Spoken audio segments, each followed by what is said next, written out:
отвечу на ваши вопросы. Написала мне, что я в прямом эфире, но почему-то пишет, что тут в мене сталася помилка, спробуйте пізніше. Ага, перезапустить. Тут оператор подсказывает, что нужно перезапустить. О, перезапустил, все. Идет трансляция? Translation, супер. Итак, сегодня я постараюсь ответить на ваши вопросы и сразу же несколько слов. Почему я провожу данные вебинары? Это единственная возможность пообщаться с теми людьми, которые меня смотрят, возможность ответить на ваши вопросы. Именно поэтому я и читаю чат, и стараюсь делать все, чтобы это было онлайн. Поэтому быть полезным и быть тем человеком, который несет ответственность за свое учение и своих учеников, наверное, это основная задача, которую я ставлю как номер один.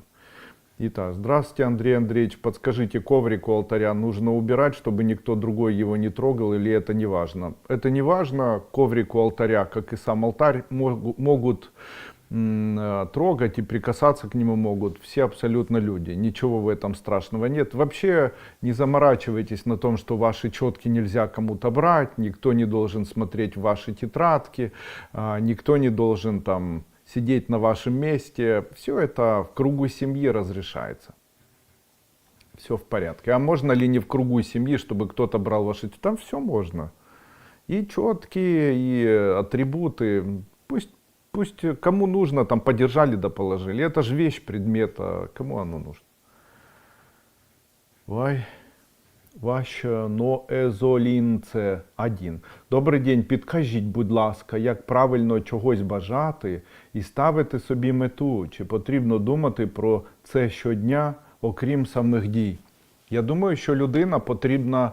Давайте перейду на русский, все-таки у нас на русском языке сегодня. Вы спрашиваете, нужно ли о чем-то думать, когда у вас есть определенная мечта.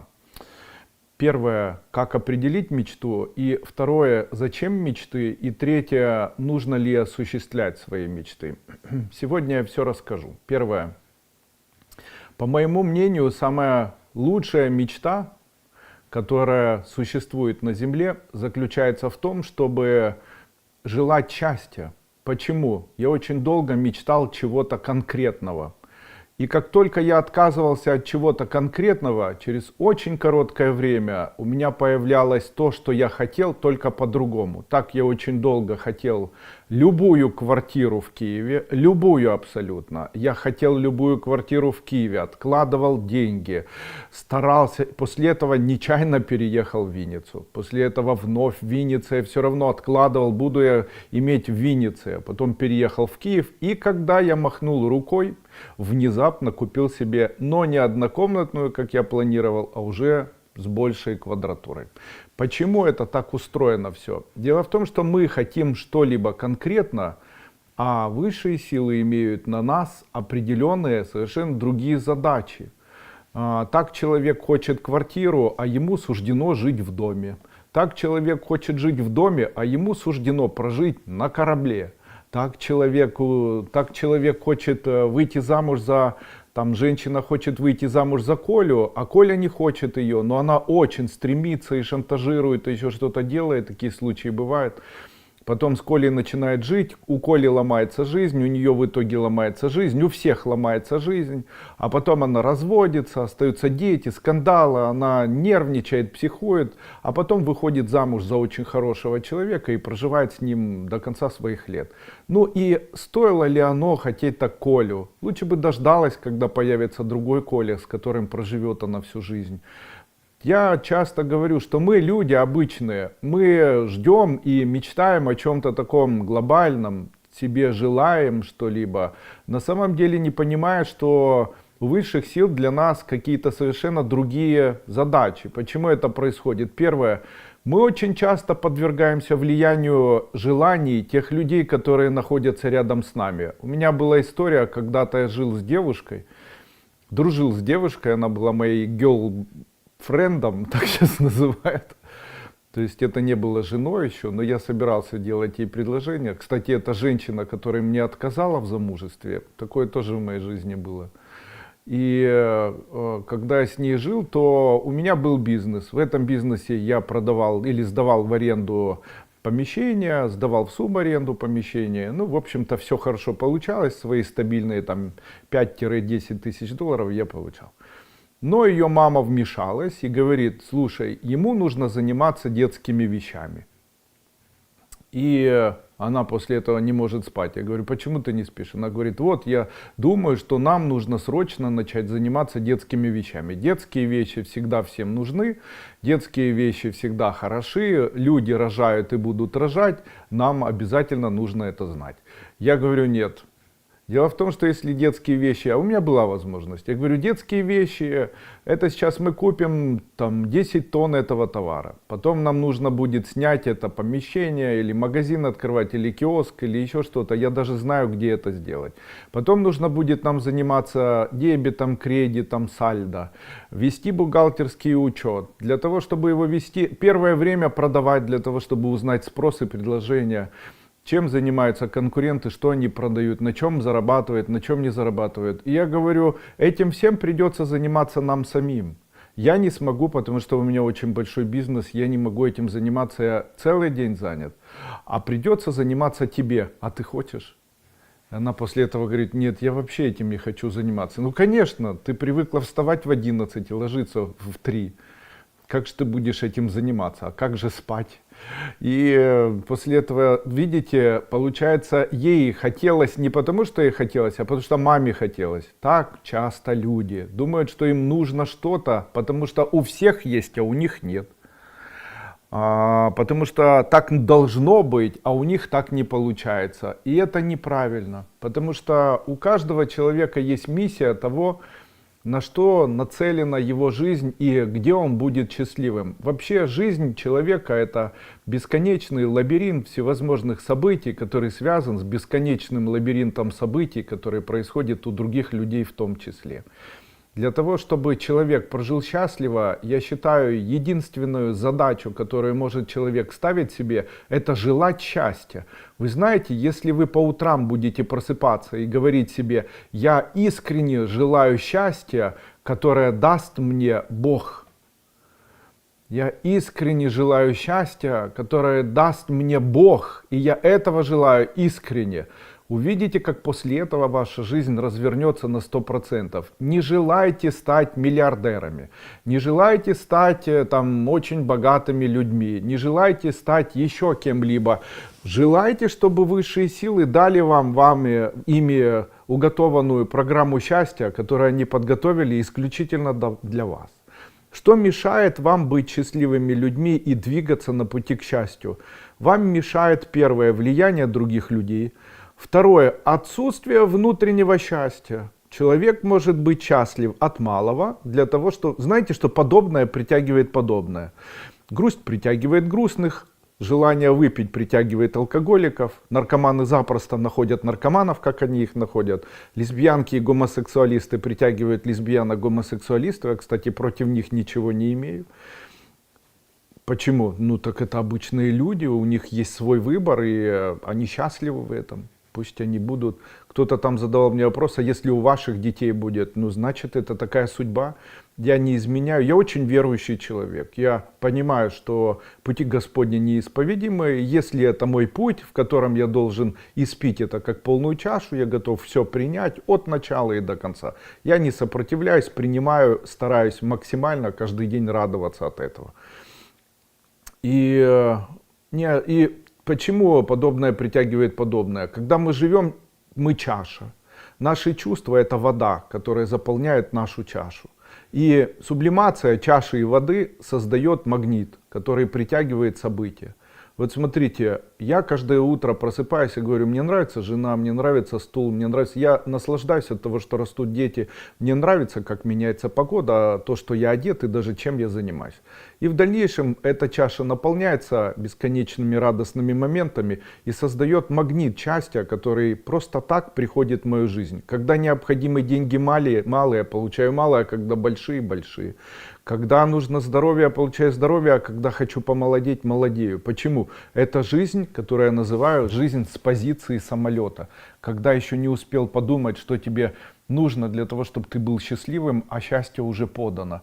Таким образом, можно смело перекласть обязательства за свою жизнь в руки высших сил, которые больше знают, что вам необходимо для счастья. А для этого всего лишь нужно переложить свои задачи, которые есть у вас в жизни, на плечи высших сил и включить у себя механизм внутренний, который будет наполнять вас бесконечно хотя бы малыми, но радостями и счастливыми моментами.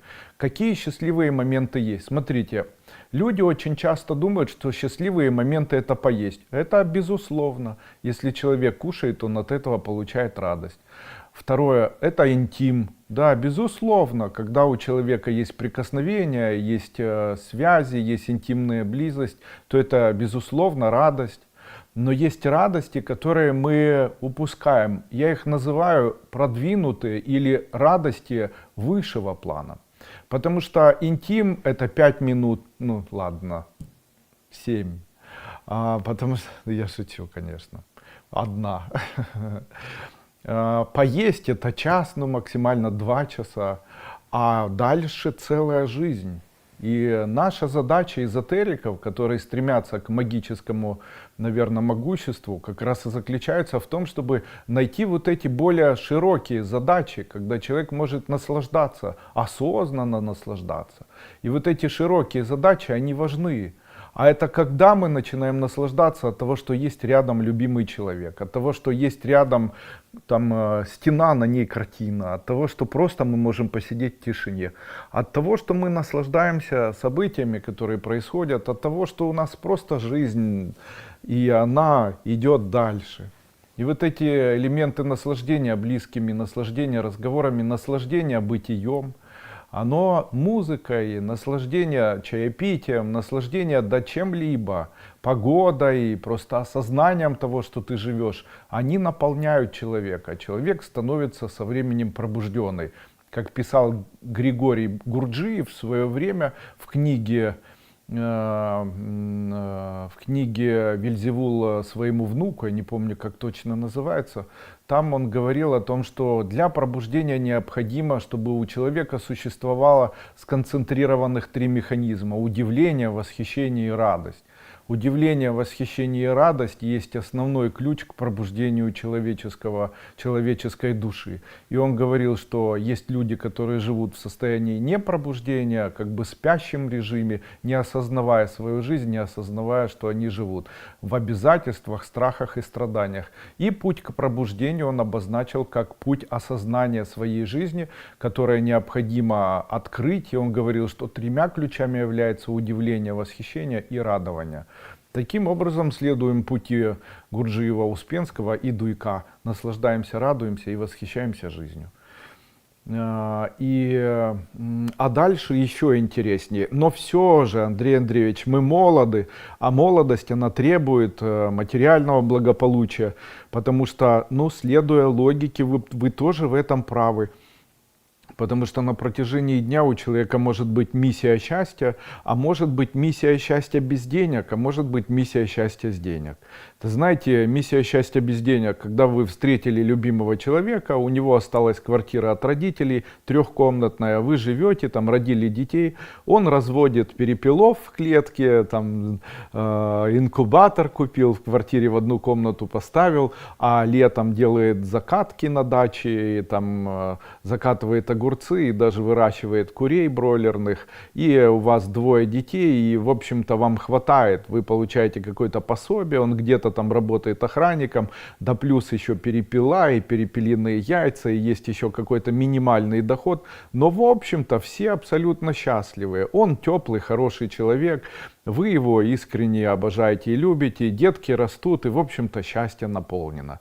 Да, у вас может быть старая машина, нет денег, там, хочется новый телефон, но там взяли кредит, со временем отдали. Все плавно идет своим чередом, жизнь проходит, все счастливы. Что еще можно желать? Никто не голодает, одежда всегда есть, там подкупили в секонд-хенде и так далее. Ненавижу это слово, если честно. Почему?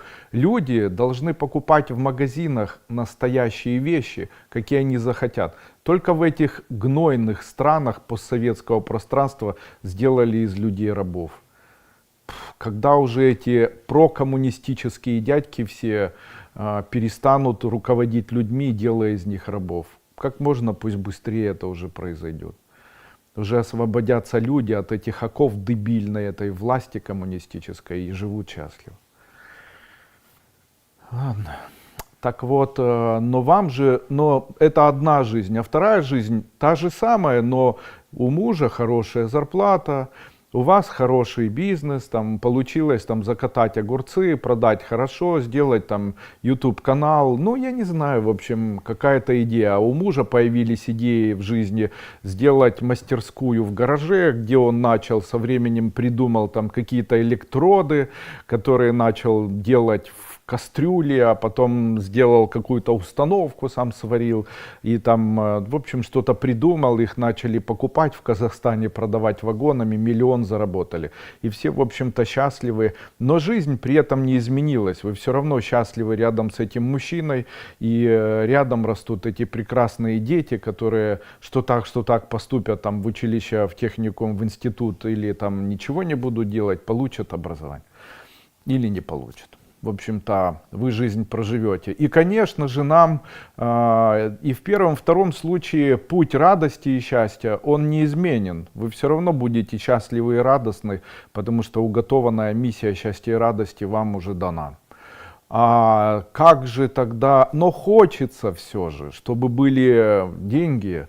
И хочется все же, чтобы было не просто двухкомнатная квартира, а чтобы была своя усадьба, дом посреди, и там посреди сада. И чтобы была еще дача где-нибудь там на 2 гектарах земли, чтобы был свой сад ореховый, чтобы была возможность куда хочешь поехать, чтобы не задумывались, когда тратите деньги, чтобы были вместо зубов, я не знаю, как их называют, эти белые, как у меня,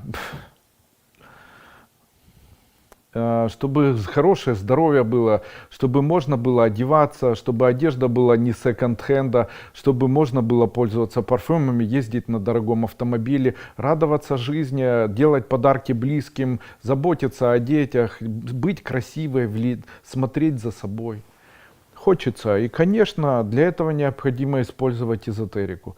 Какие существуют методы, как можно использовать эзотерику? Да несложно, методов существует миллион, но самый эффективный он называется совмещение ментального метода с телесным физиологическим миром.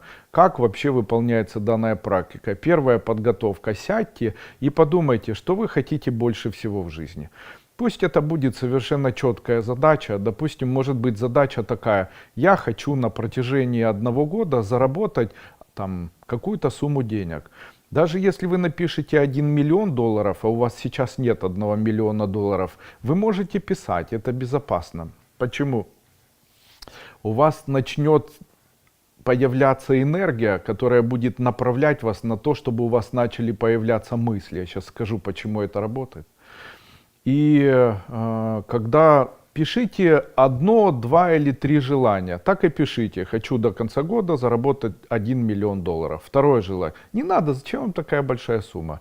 Дело в том, что если вам это будет не по силам, то тогда у вас появятся панические атаки, и вы не будете знать, почему это происходит. Поэтому старайтесь сделать так, чтобы это было не мега глобальное. Вот, допустим, вы зарабатываете сейчас 1000 долларов. Сделайте так, чтобы у вас не 1000 долларов было, а чтобы там, а в год это 12 тысяч долларов.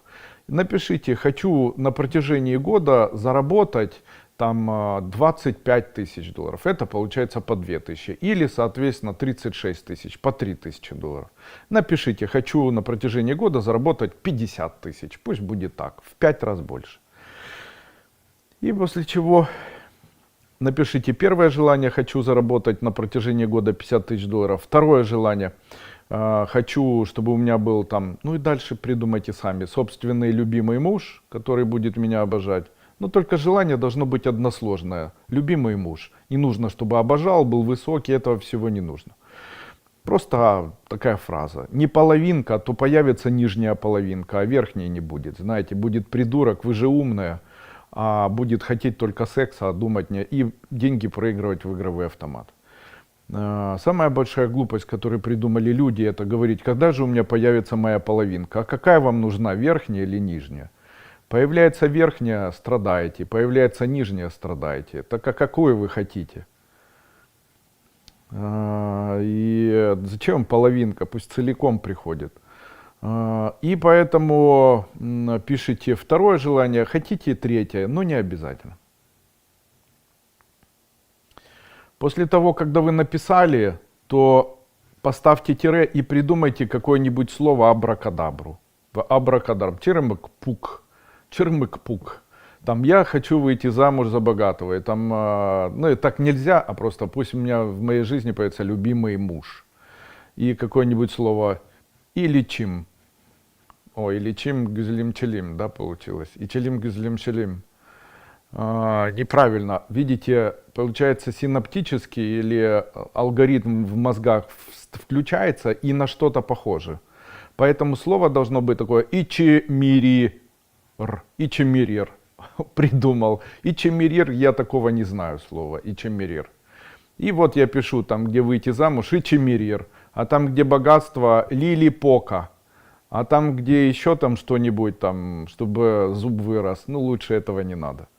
То третье слово. После этого у меня получается это слово. Каждое утро я просыпаюсь, беру четки, не думая о том, что это такое, и не думая о том, как это будет исполняться, не думаю ни о чем, и не думаю даже, что это за слово.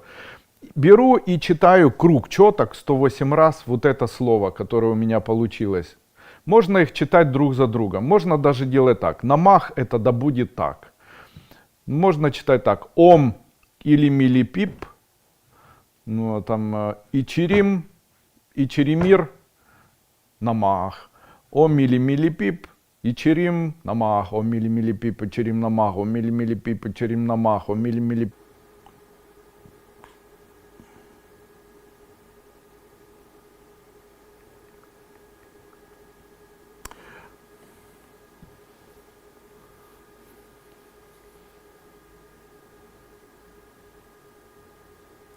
Фуф, началось, да? Началось? Ура! Выключили свет, перешли мы сейчас на батарею, поэтому продолжим. И вот таким образом вы можете исполнять свое желание, которое у вас появляется. Все есть все-таки, да? Идет, да, трансляция, супер. Сейчас я обновлюсь. Спасибо, сынок. Ты настоящий друг, а не мышиный хвостик.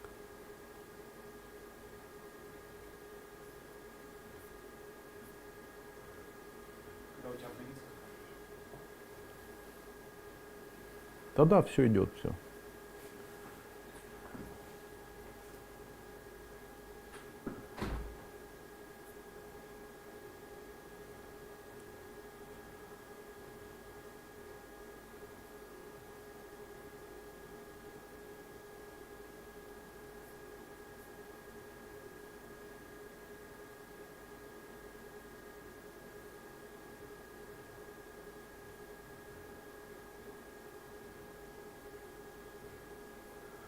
Ну и дальше.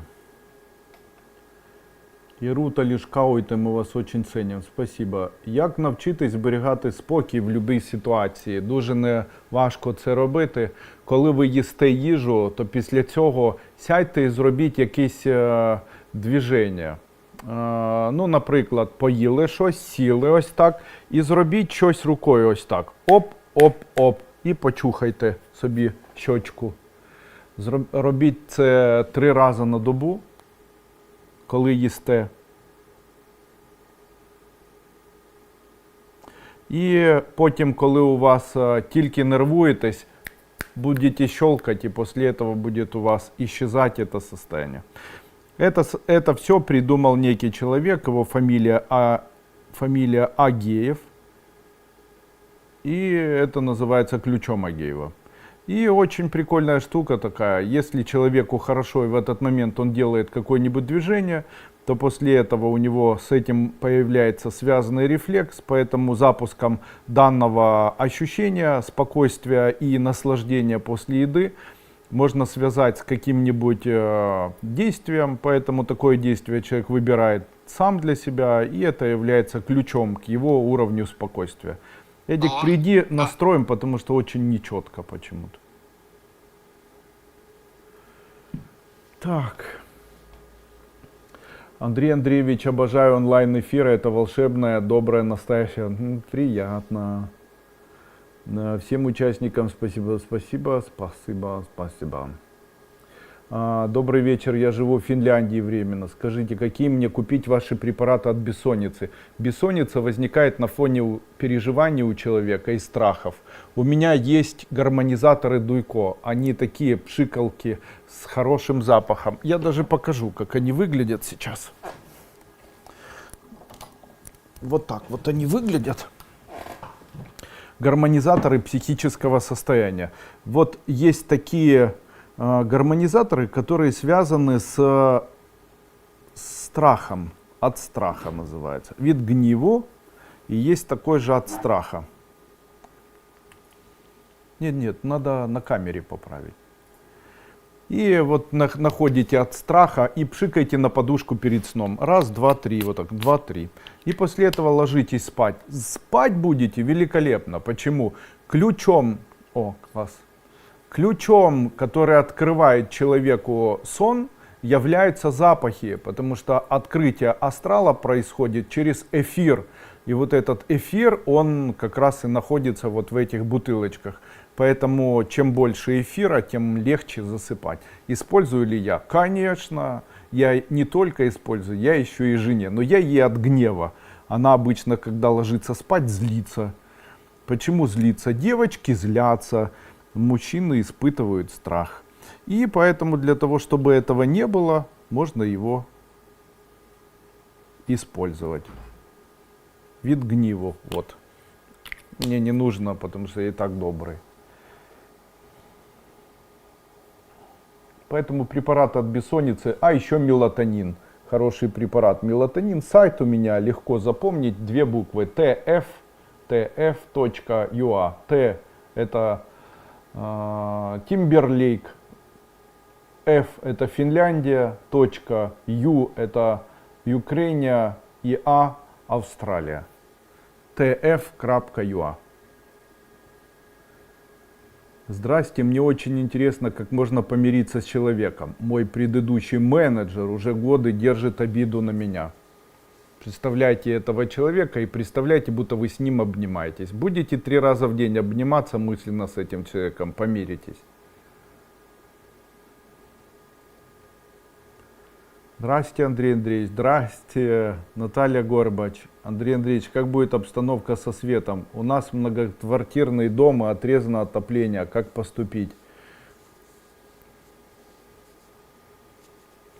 Вам нужно искать сейчас новое место дислокации, Наташа. Ближе к больнице, там, где не отключают. Потому что там действительно, где вы сейчас живете, будут проблемы дальше и с теплом, и с светом, и с водой. Поэтому мне бы хотелось сказать другое. И будет это длиться аж до конца февраля. Ужас.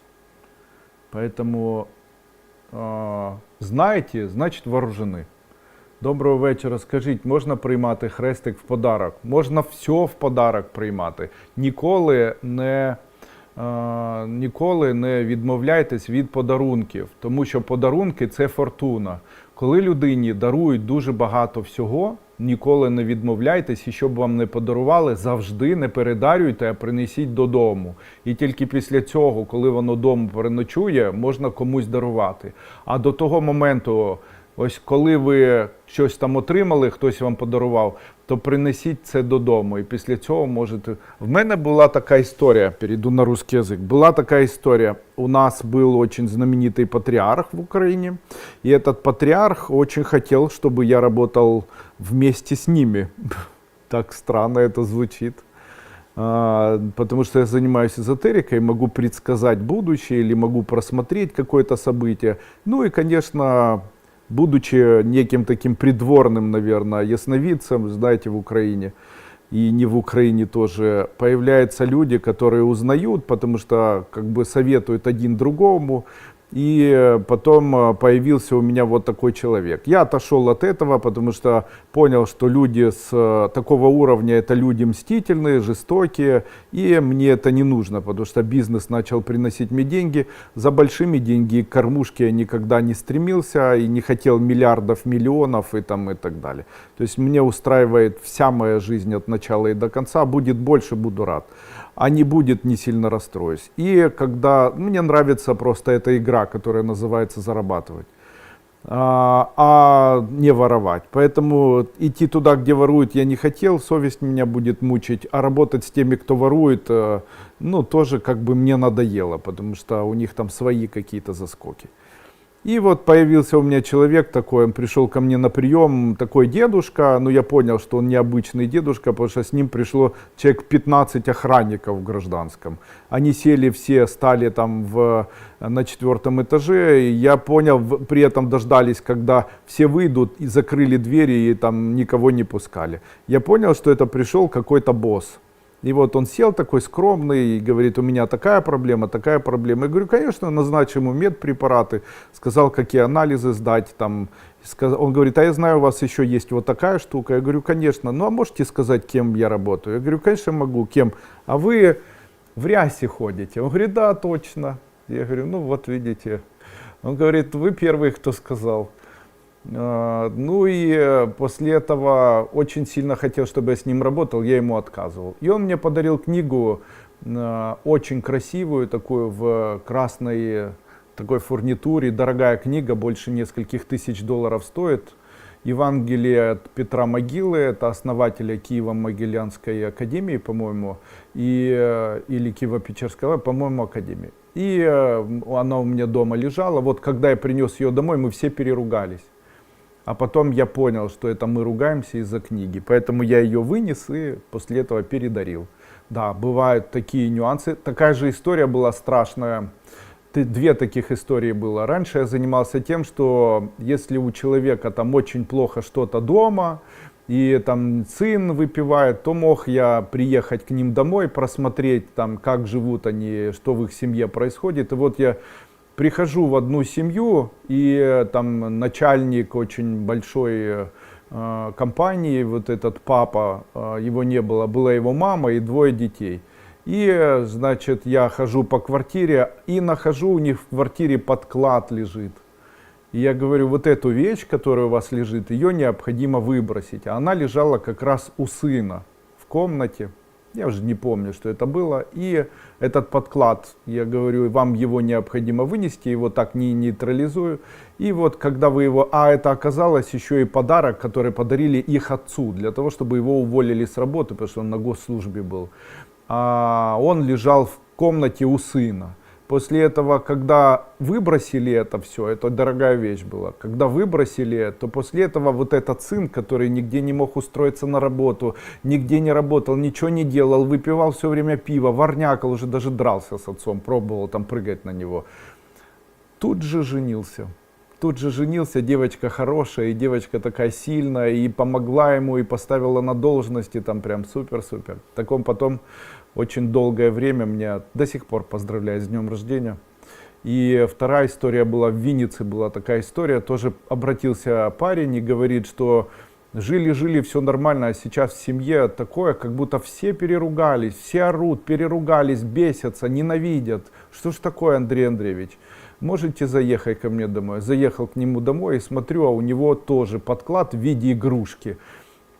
его жена очень сильно понравилась какому-то дядьке, и он начал за ней ухаживать. И вот хотел приворот сделать через вот такую игрушку. Не знаю, что он там делал, куда там, что пихал или не знаю, там, что намаливал.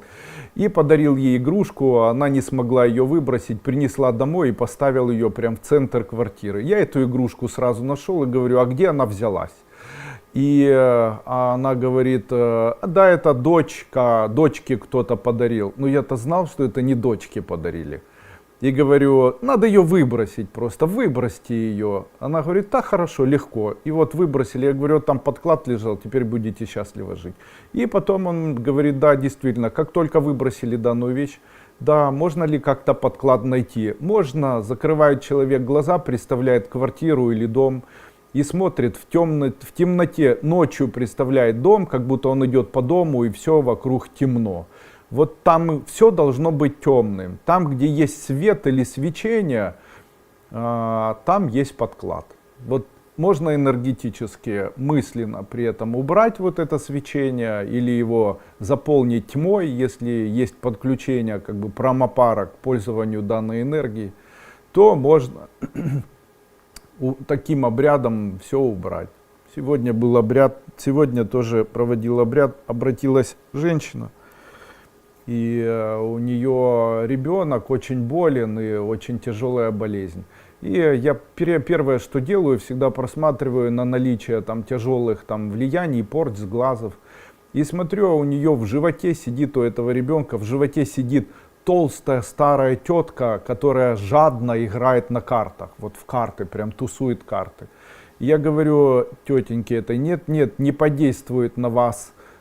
Спрашиваю сразу, вы ходили к гадалкам? Она говорит, да, ходила к гадалкам, гадала на дочь и к экстрасенсам. А проводили обряды какие-нибудь, чтобы дочка вышла замуж? Да, проводили обряды, чтобы вышла замуж.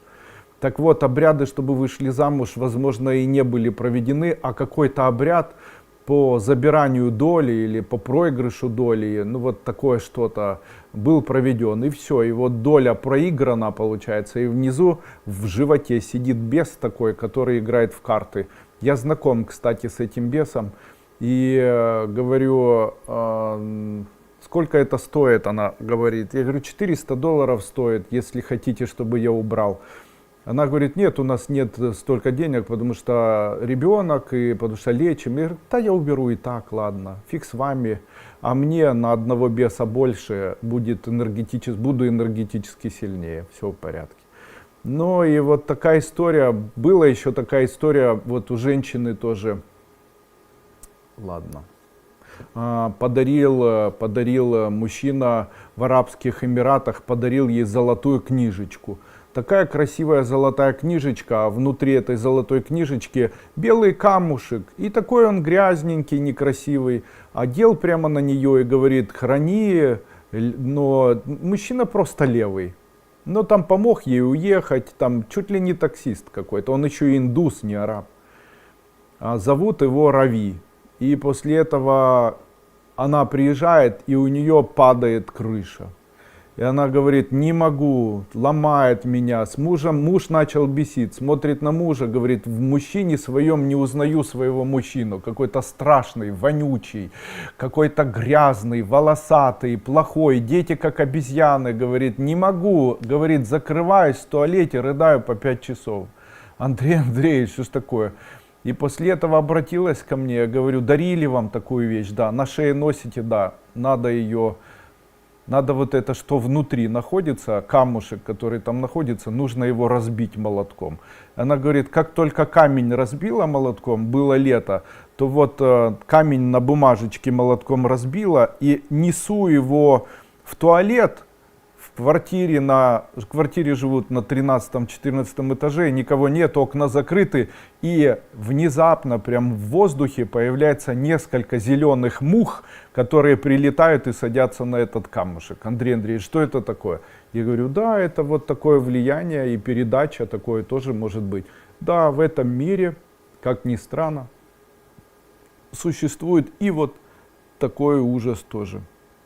Многие люди могут сказать, Андрей Андреевич, это чертовщина, это полная фигня, это полная ерунда.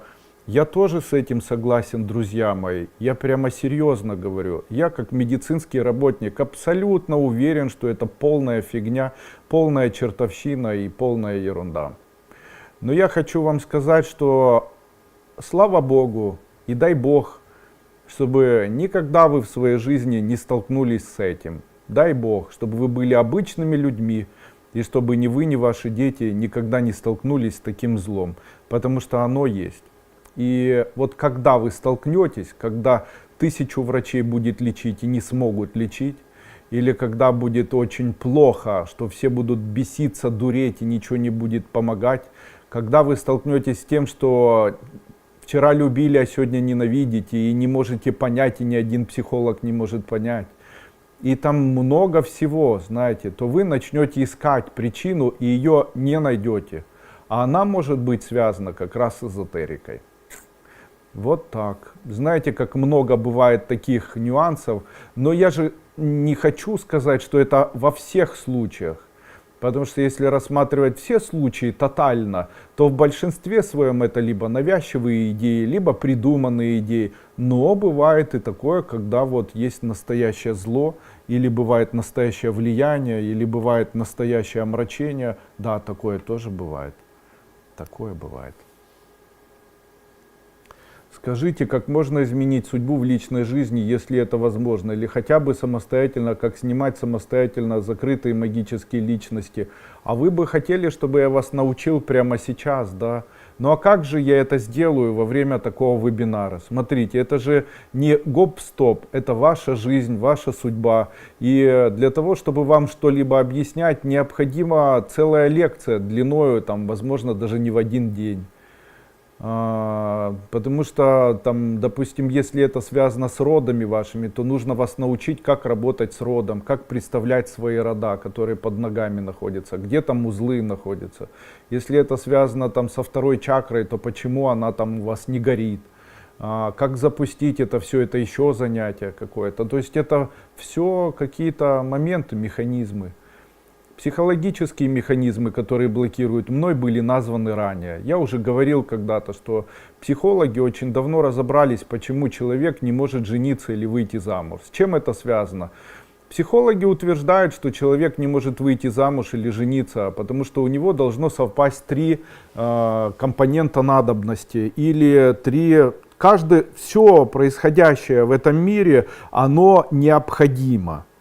То есть, если есть мужчина, у него есть пипетка, если есть женщина, у нее есть пипетка, то тогда желание секса должно присутствовать у женщины и у мужчины. Поэтому, если у мужчины есть потребность в сексе, то найдется женщина, у которой будет потребность в сексе. Как женщина или мужчина теряют потребность в сексе? Они теряют за счет анонизма и мастурбации.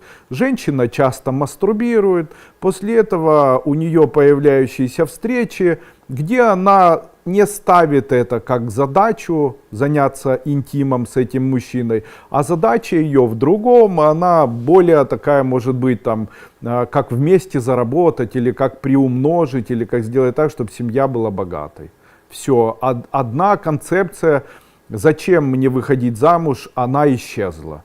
Вторая концепция, женщина живет, раньше женщине сложно было, ей для того, чтобы заработать, нужно было сложнее продвигаться, потому что количество работ сложных, они обычно принадлежат мужчинам, а легкие работы принадлежат женщинам, а их меньше. Так женщины столкнулись с тем, что уменьшилось количество возможностей у женщин зарабатывать деньги, а хочется и квартиру, и машину, а оно в основном все дается мужчинам. Но мир изменился благодаря Розе Люксембург и Кларе Цеткин, товарищи. И мир поменялся, и многие специальности и возможности женщинам стали доступны, изменилось отношение к женщинам.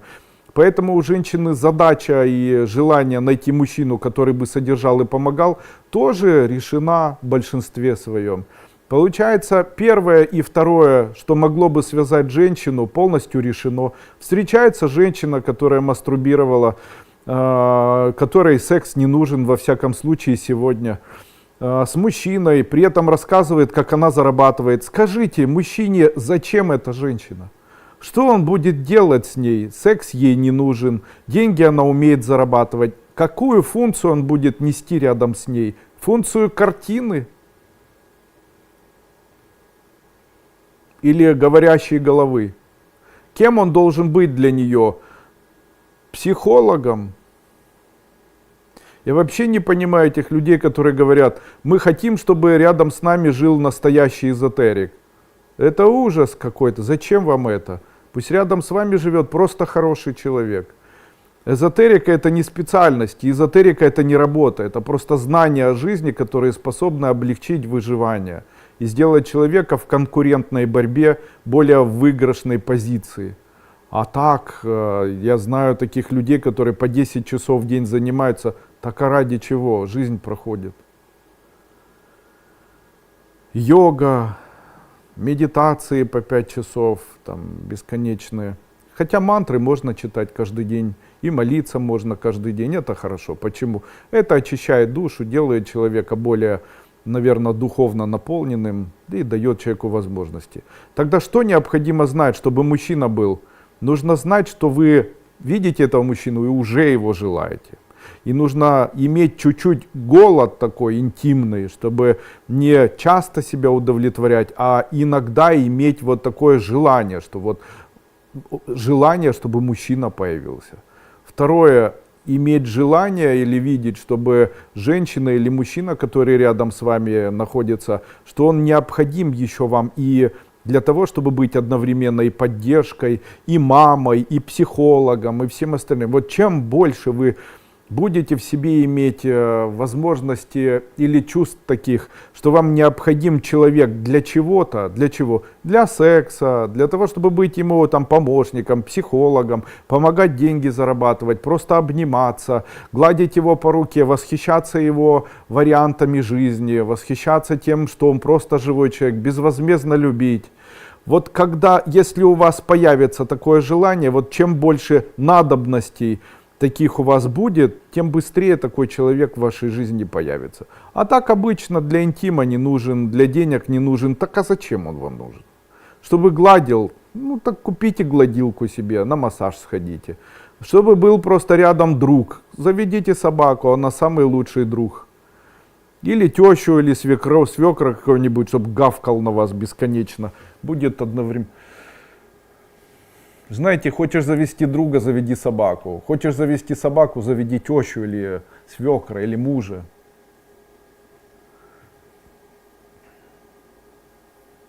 А еще не страдайте. Нужно замуж, не думайте об этом, просто не страдайте, просто живите. Если высшим силам уготована вам идея такая, чтобы вы замуж вышли, то выйдите. Как иногда люди сбивают себе эту возможность? Через элемент сильнейшей веры. Когда женщина молодая говорит, я так люблю Иисуса Христа, или так люблю Аллаха, или так люблю или так люблю Бога, или так люблю еще что-либо, что прямо нереально и чувствует это единственное мое желание, обожание, обожаю как мужа, как отца и как мать, и как брата, и ради этого готова жизнь прожить, то такие пожелания могут быть зафиксированы в мире. И таким образом такой человек является автоматически служителем высших сил, и тогда ему не дают возможность в дальнейшем выйти замуж или жениться. Поэтому вера в молодом возрасте, особенно откровенная, искренняя, такая фанатичная, она может заблокировать путь в дальнейшем через вот такие обещания. Также бывают такие нюансы, когда женщина жила с кем-то или подруги были, и там подруги прикалывались над ней и говорили, да кому ты нужна, да кому ты нужна. Потом сама себе говорит, так кому я нужна, такая некрасивая. Это вот кому нужна и привело к тому, что никому не нужна.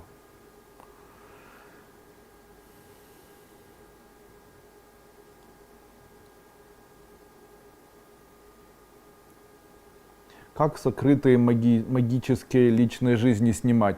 Ставите руки вот так вот на бедра, так чтобы ладонями к себе. И произносите на вдохе и на выдохе слог О. На животе при этом представляете подкову, а еще лучше букву О вокруг пупка. Если так представлять и так дышать, скорее всего быстро сможете найти любимого человека.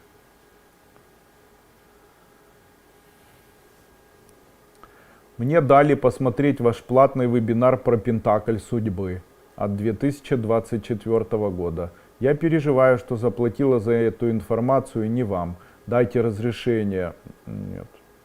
Я хотела заплатить, но нет возможности из-за региона. Пусть платит каждый человек, который дает. Если тот человек, который вам дал, взял с вас деньги, то тогда он мой должник.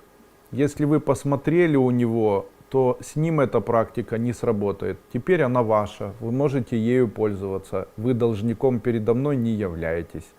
Ну а вот практику, которую вы получили через вот это видео, и все остальные практики, которые были проведены, автоматически сняли с него эту практику и поставили на вас. Поэтому вы полноценно являетесь носителем этой энергии, а он носителем этой энергии или она ее не является. Поэтому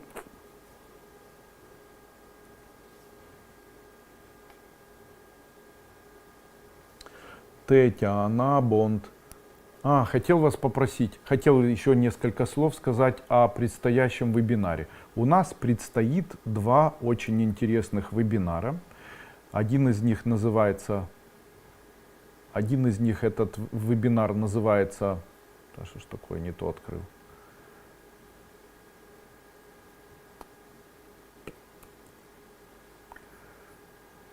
Один из них будет проходить на следующей неделе.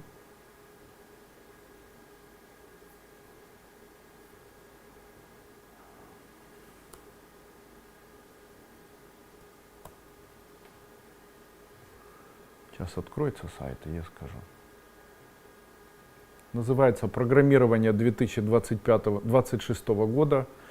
Во время этого программирования мы проведем обряды для программирования следующего года, а также я дам специальные обряды, которые можно делать во время новогодних праздников. Дам их немного. И для того, чтобы вы могли хоть немножечко подкрутить так свою судьбу, чтобы она хорошо и мило к вам относилась. Скажу, в чем праздновать, что говорить, какие слова произносить, чтобы было там много денег, много возможностей и жизнь была бьющей ключом. Хорошие эти обряды, которые даю, поэтому всех приглашаю. Уже сейчас вы можете записаться на программирование 2025 года. Программирование 2025 года будет проходить 19 числа, это на следующей неделе, и стоит оно $36. Также хочу пригласить вас всех на семинар, который я буду проводить весной. Он называется «Горный курс». Горный курс.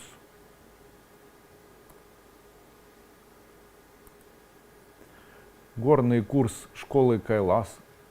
И он будет посвящен целительству и восстановлению утраченного материального благополучия, восстановления, устранения порчи с глаза, проклятий, работа с третьей силой, убирание психических заболеваний, убирание физических заболеваний, гармонизация отношений в семье и материальное благополучие. Но все равно нацеленность этого курса будет больше в сторону целительства. То есть он больше будет посвящен целительству. Целительство души и тела.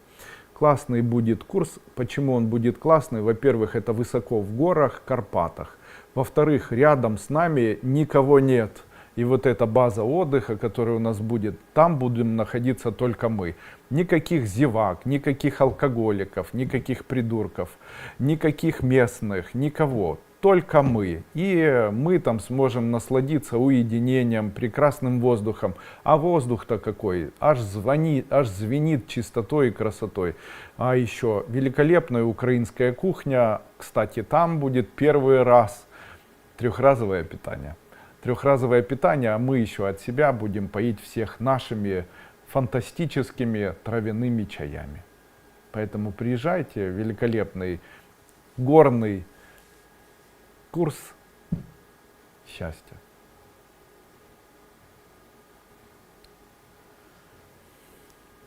Добрий вечір. Скажіть, будь ласка, як швидко заснути? Як тільки лягаю спати, починаю лізти різні спогади в голови, що трапилось 15-20 років тому. Это говорит о том, что вы стареете, потому что когда человек ложится спать и у него воспоминания, это волны старости. Каждое такое воспоминание, когда вас затягивает, это вы ныряете в прошлое и очень стареете в этот момент. Каждое воспоминание прошлого – это минус несколько лет вашей жизни настоящей. Любые воспоминания от них очень стареют. Нужно работать над собой, чтобы эти воспоминания контролировать на протяжении дня, чтобы волны прошлого вас не захватывали. Когда-то я изучал тантру, и она называлась кала-чакра, или по-другому врата времени. Кала – это время, а чакра – это дырка.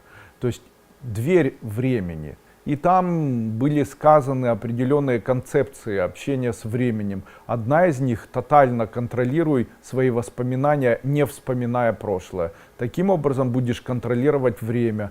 Волны времени заставляют человека все время вспоминать. На протяжении дня одевайте резинку на запястье, носите ее и ударяйте себя каждый раз, когда у вас появляется воспоминание прошлого. Следующее, что это такое? Когда у человека воспоминания прошлого, и они его мучают, это говорит о том, что у человека есть проблема, связанная с депрессией. И вот эти воспоминания, это в нейроне заложена недостаточность серотонина. И поэтому очень хорошие препараты, антидепрессанты, но те, которые действуют еще и как МАО, как бы обратного захвата, как ингибиторы обратного захвата серотонина из нейрона. Ну, не из нейрона, а из организма. То есть вот такие препараты, это мелатонин, мелитор, это мелитор, это агнести, действующее вещество агамелатин. И второе, это мелитор, мелатонин. Поэтому такие препараты нужно. Как засыпать?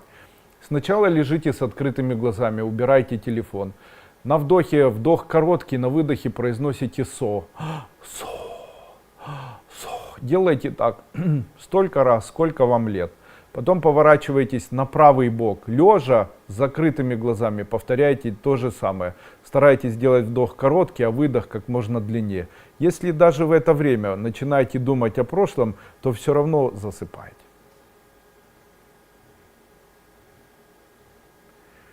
Получается, что высшие силы хотят, чтобы у меня была такая тяжелая болезнь. Нет, высшим силам все равно, есть у вас болезнь или нет. В целом болезнь появляется у человека в тот момент, когда он живет так, что ему жизнь не нужна. То есть он живет так, что в жизни его нет никаких радостей и удовольствий. То есть человек живет так, что его ничего не радует, ничего не удивляет, ничего не... А еще вокруг него появляются люди, которые, глядя на него, видят, что он все время кислый, смурной, вредный, печальный. А еще он обижает других людей. Так накапливается чаша негатива, и человек таким образом сползает в сторону болезни. В тантре было сказано ха-ха-ха-хо, Бхагаван Сарвататагатаваджа Мамимунча Ваджибхава Махсамая. Что по-другому обозначало ха-ха-ха, кричу внешнему миру, его проявлению, хочу жить и радоваться, слушать мир, чувствовать его.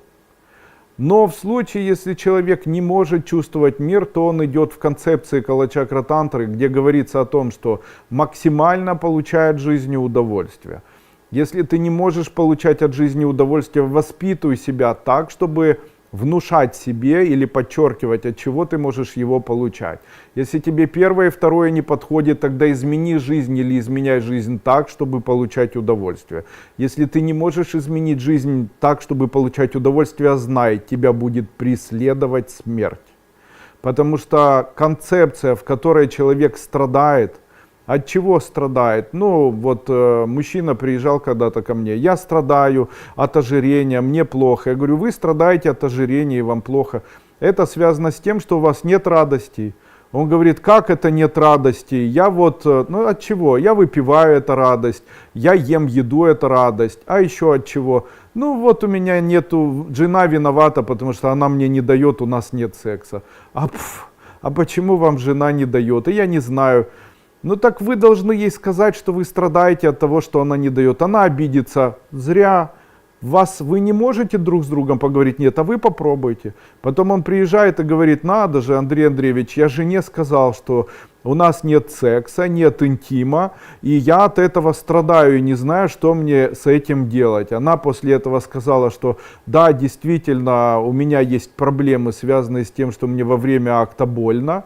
После этого пошли к гинекологу. Гинеколог сказал, что есть проблемы, которые связаны с вульвой, какие-то проблемы, эндометриоз, какие-то там опухоль. Потом сделали гетероскопию, сделали какую-то абляцию, дали ей гормоны и так далее. И она начала себя хорошо, и с мужем, и он говорит, надо же, теперь есть. Я говорю, появился секс, появился, видите, и вес начал уменьшаться. Почему вы едите? Потому что это единственная радость. Так надо воспитывать в себе радость, видеть не только от еды. Почему человек поправляется? Потому что только от этого радость получает. От большей радости нет ни от чего. Тогда нужно еще от чего-то радость учиться получать. От чего? Не знаю, иметь хобби какое-нибудь, марки собирать, но музыку слушать, пробовать играть на чем-нибудь стараться находить и говорить себе, я радуюсь от того, что я спал, я радуюсь от того, что проснулся, я радуюсь от одежды, я радуюсь еще от чего-то. Радость должна быть.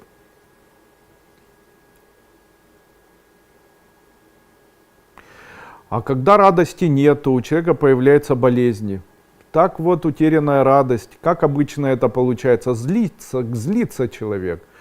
Злится от того, что разочарование, злится от того, что рядом кто-то не так себя ведет, злится, боится, беспокоится, нервничает, психует, обижается подолгу, злится каждый день часто на близких, пытается их изменить, а ничего не получится. Почему? Я уже объяснял, каждый человек, он живет с позиции внутреннего стержня. Каждый внутренний стержень в каждом человеке есть его правда о себе. Всегда это помните, есть концептуальная правда, где каждый человек считает внутри себя хорошим. Так себя считает хорошим убийца. Правда. У меня была возможность пообщаться с человеком, который был преступником, у которого за спиной было убийство большого количества людей. Его звали Александр, он был из Харькова. Я у него спрашиваю, Саша, он работал на меня. Я говорю, Саша, скажите, Александр, Саша его звал, Саш, скажи,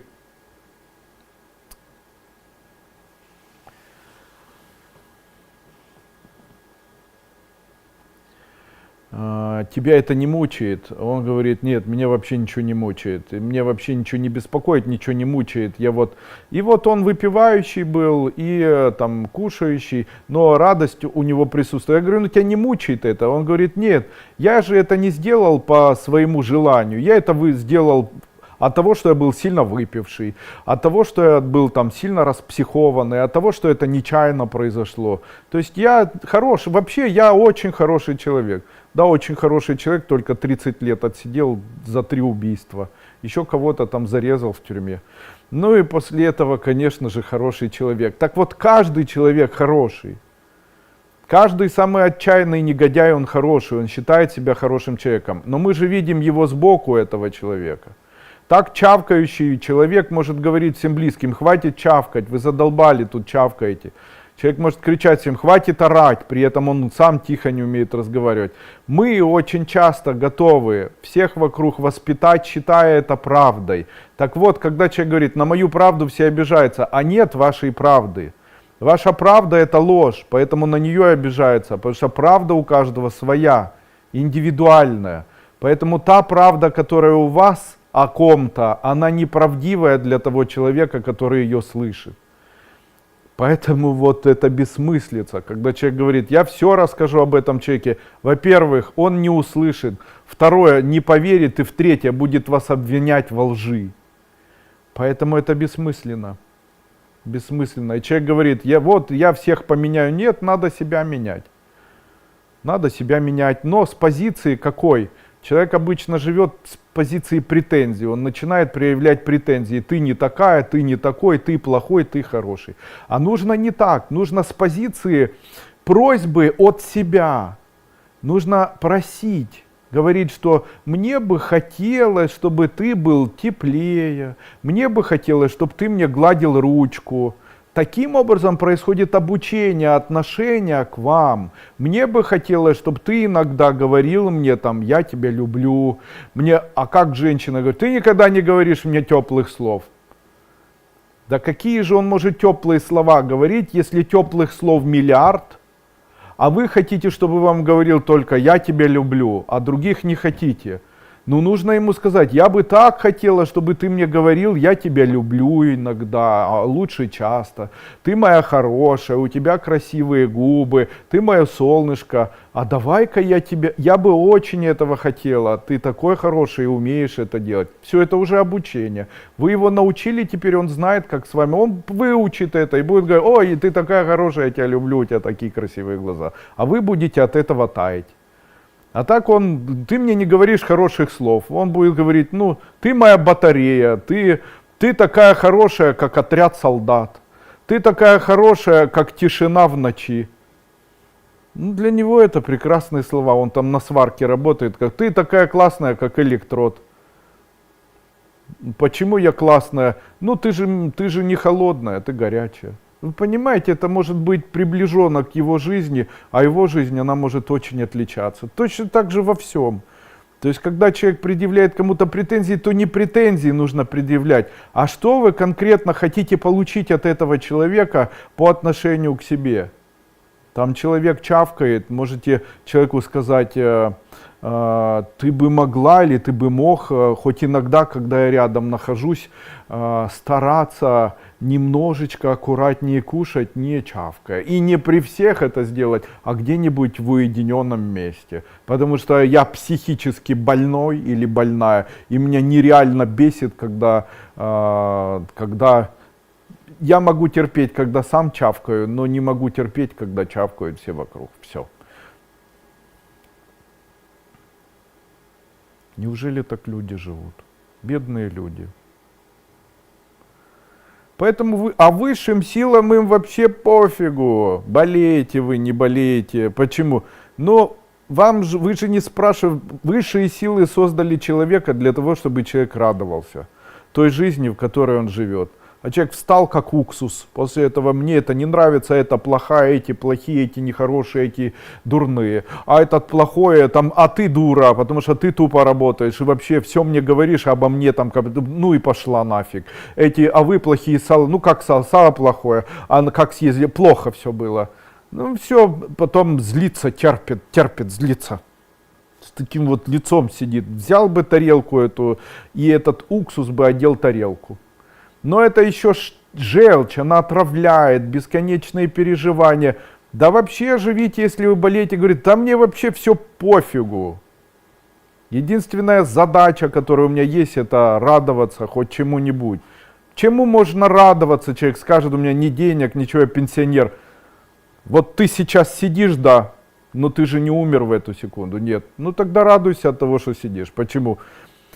Много людей живет, которые есть язвы на ногах. У тебя нет язв? Нет, радуйся. Есть много людей, у которых есть 5 геморроидальных узлов в попе. У тебя нет геморроидальных узлов? Нет, радуйся этому. У тебя зубы есть? Да. Хоть 3 осталось? Да. Можешь на них жевать? Да. А есть люди, которые не могут, у них зубов нет. Радуйся. У тебя есть тепло в квартире? Есть, радуйся. Радость может быть любой. Точно так же, как и горе. Знаете, пути к радости, они неисповедимы. Человек может радость увеличивать и находить ее бесконечно во всем. Но страдания увеличивают страдания. Почему я это говорю? Когда-то очень давно я сломал себе позвоночник. Также были открытые переломы у меня руки и бедра. Такие шрамы. И попал в аварию на машине, нос сломал, зубы выпали у меня, там очень сильный перелом был руки и ноги, и перелом шейных позвонков. Думали, уже не буду я шевелиться, загипсовали меня, там попробовали, и я лежал в этом гипсе. Так мне было плохо, все болело. Лежал я там много месяцев, потом разгипсовали, учился вновь ходить по чуть-чуть, потому что не мог ходить, и разговаривать учился, и там куча всего. Потом зубы ставил, потом глаз выпал, там зрение исправлял, потому что косил, и там куча всего было. И это был такой путь, знаете, когда я все время страдал. И это плохо, укол плохо, и я страдаю, мне больно, никто не понимает, все плохие. А потом, когда я думал, что мне очень плохо, вы представляете, появились вши.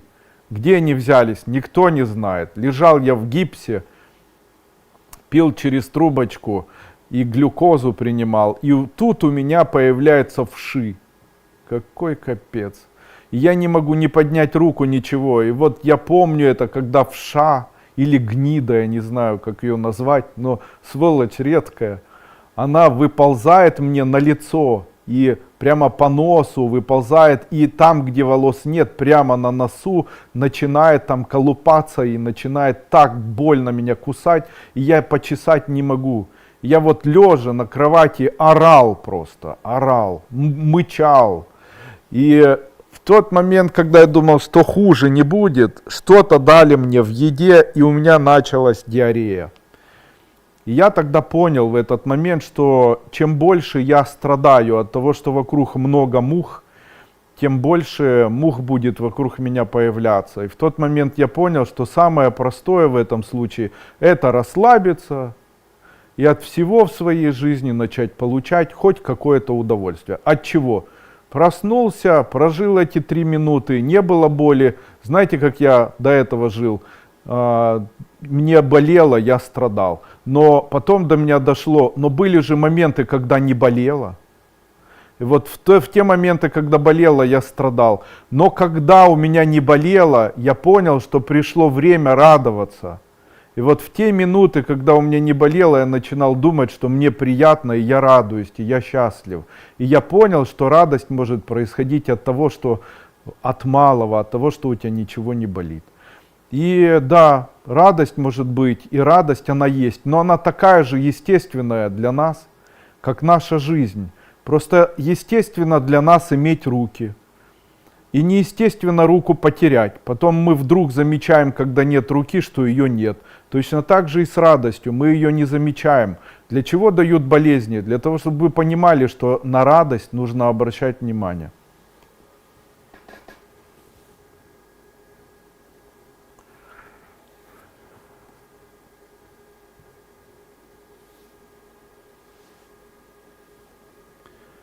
Скажите, какое ваше мнение о клиповом мышлении? Чем оно может быть опасно? Клиповое мышление засоряет человеческий мозг. Если человек очень долго сидит в ТикТоке, у него будет появляться плохое настроение. Также будет исчезать концентрация. Я думаю, это болезнь будущего, отсутствие концентрации и увеличение адреналина. Любая смена событий приводит к адаптации к каждому последующему кадру, что приводит к тому, что выделяется адреналин и норадреналин. С норадреналином понятно, а вот адреналин накапливается в нейронных щелях. Чем больше адреналина накапливается в нейронных щелях, тем больше у человека появляется сдвига в депрессивную область, потому что перенакопление, ну и изменение работы самого дофамина, потому что он должен быть в нейроне, а там уже находится адреналин. Таким образом, любое изменение движения дофамина в дофаминовых мостах, нигростриальном, мезолимбическом, мезокортикальном и алхолиновом, в дальнейшем приводит к тому, что у человека происходит развитие психических заболеваний. Поэтому клиповая жизнь, она в дальнейшем приведет однозначно к различным, сначала неврологически психическим, наверное, психическим отклонениям, неврологическим, скорее всего, отклонениям, и в дальнейшем психиатрическим. Поэтому я думаю, что это может спровоцировать в дальнейшем появление психологических проблем, таких как психологическая неврастения и ее аспекты, такие как, допустим, там, неврастенический синдром, когда у человека синдром хронической усталости, или там психологическая проблема, там, синдром навязчивой идеи. Но это может перерасти там, в абсистентный синдром, в компульсивное состояние, в депрессию. Поэтому я думаю, что это небезопасно для людей. Я своим детям не разрешаю очень долго листать. Я говорю, хотите что-то посмотреть, посмотрите долго. Не разрешаю прямо вот листать и часами этим заниматься. Очень портится настроение после того, когда очень долго листаешь. И оно засасывает.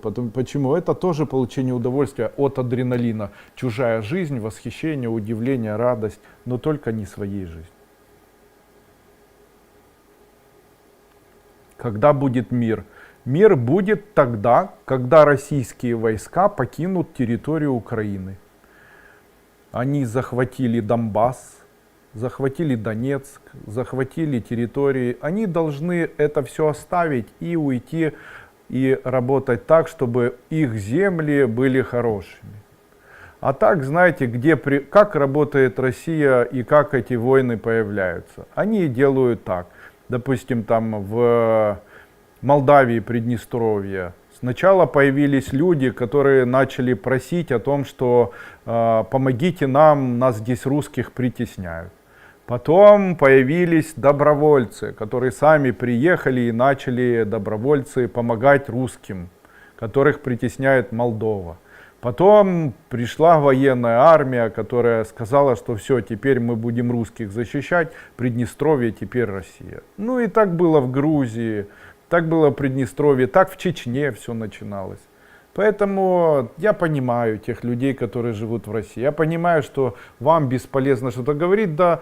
Человек, правильная позиция, когда человек за свою страну и там стоит и так далее. Но надо сказать себе правду. Гитлеровская Германия, кстати, нападала на Польшу по какой причине? Потому что там притесняли немецкий народ. И когда Германия вошла в Польшу, первое, что Геббельс говорил, или там первые видео, которые делали, говорили, там немецкой армии нет, это все добровольное формирование. А что там было? Там были лагеря, уничтожение нацистов и так далее. При этом они обвиняли поляков в нацизме по отношению к немцам, а уничтожение евреев говорили, что это поляки делают по своему собственному желанию. И они помогают избавиться от там, еврейского народа. Вы понимаете, да? Это же Геббельс говорил, чем сильнее ложь, тем... Поэтому, когда наступит мир? Ну, когда наступит мир? Когда те, кто был в Советском Союзе, и их сыновья, дочки и придурки, которые до сих пор хотят делать из людей рабов, которые не могут себе зубы поставить, которые платят пенсии по 3000 гривен в лучшем случае, чтобы эти люди уже ушли из власти, и чтобы на их месте были более молодые. Тогда и будет. Андрей Андреевич, есть ли эзотерический способ защиты котов во дворе от злого соседа? Он их травит много лет. И дерево орех тоже убил. Обнимайте мысленно соседа. Напишите мне в Телеграм, я отвечу. Правда, после ТикТока может пропасть хорошее настроение. Правда.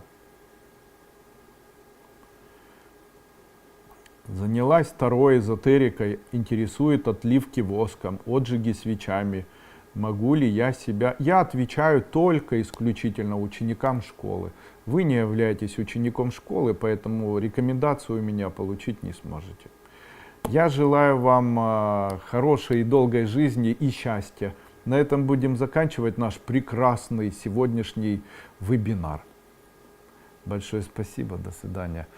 Проходите мои ступени. Люди, измените свою жизнь. Проходите мои ступени школы Кайлас.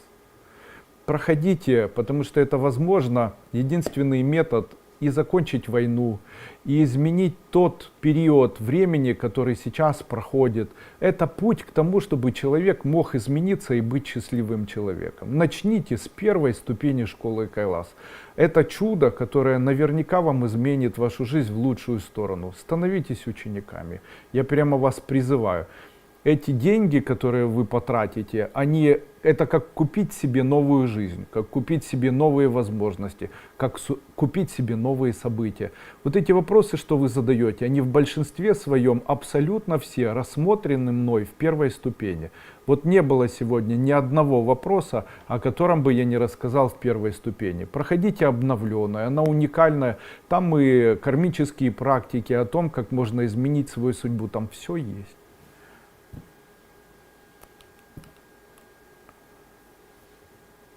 Обожаю вас. До свидания.